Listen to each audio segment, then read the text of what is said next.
Upaya mengatasi masalah ekonomi pada masa awal kemerdekaan. Perekonomian merupakan salah satu bagian penting dalam kehidupan berbangsa dan bernegara.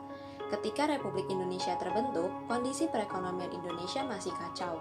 Berbagai permasalahan seperti hiperinflasi, blokade ekonomi, dan kekosongan kas negara.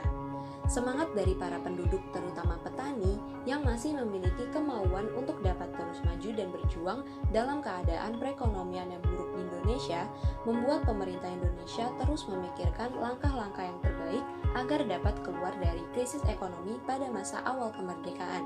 Langkah-langkah pemerintah Indonesia untuk dapat mengatasi permasalahan ekonomi yang ada yaitu 1.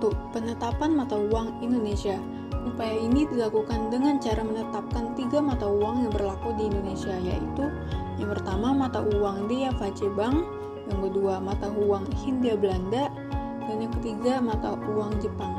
Indonesia juga mengeluarkan uang kertas sendiri pada 1 Oktober 1946 yang diberi nama Uang Republik Indonesia atau ORI. Penetapan mata uang tersebut didasarkan pada Undang-Undang Nomor 17 Tahun 1946 yang telah disahkan oleh pemerintah Indonesia. Selain itu, pemerintah Indonesia menetapkan sebuah undang-undang yang mengatur kurs mata uang Jepang terhadap ORI.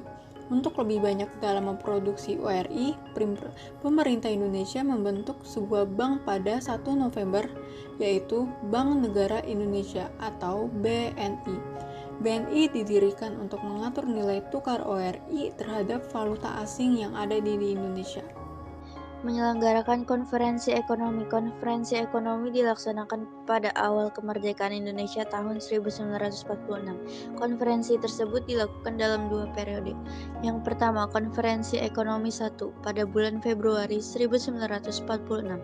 Bertujuan untuk menyamakan persepsi mengenai penanggulangan masalah ekonomi yang hadir pada awal kemerdekaan Indonesia. Salah satu hasil dalam konferensi ini adalah diberlakukannya pemerataan bahan makanan. Yang kedua, Konferensi Ekonomi 2, Solo, pada bulan Mei tanggal 6 tahun 1946. Pada konferensi kedua ini membahas mengenai masalah program perekonomian Indonesia, masalah keuangan negara, pengendali harga, distribusi serta alokasi tenaga manusia. 5. Membentuk Persatuan Tenaga Ekonomi PTE.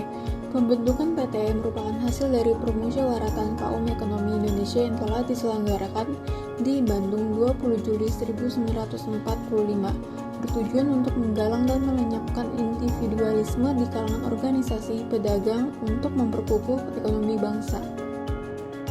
4. Melaksanakan Kasimo Plan.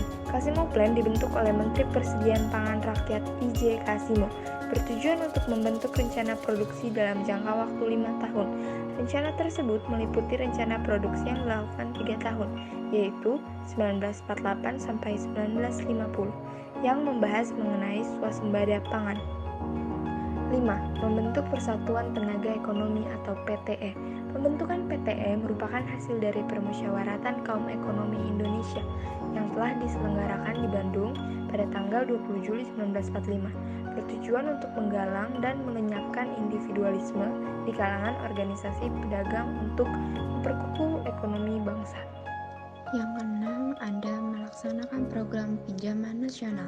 Program pinjaman nasional ini dilaksanakan oleh Insinyur Surahman yang saat itu menjabat sebagai Menteri Keuangan dengan persetujuan BPKNIP. Pinjaman nasional akan dibayar kembali selama jangka waktu 40 tahun.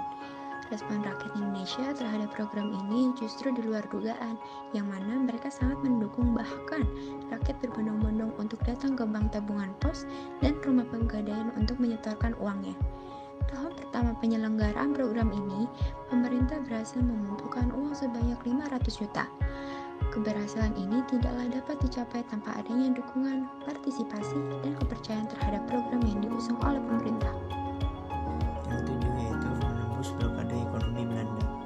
Pemerintah melakukan berbagai strategi untuk dapat menembus blokade yang dilakukan oleh Belanda ini. Usaha yang dilakukan oleh Indonesia contohnya sebagai berikut. Yang pertama dilakukannya operasi Popda dan Akwi. Yang kedua, pembentukan Indonesia Office atau INDOF. Yang ketiga, pembentukan Banking and Trading Corporation.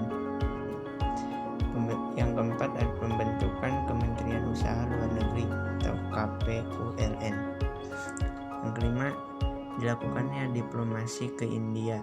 Strategi diplomasi ke India yang dilakukan oleh Indonesia adalah dengan memberikan bantuan beras terhadap India yang saat itu tengah dilanda bencana kelaparan. Dengan adanya pemberian bantuan tersebut, Indonesia berharap agar mendapat simpati dari dunia internasional, terutama dari India.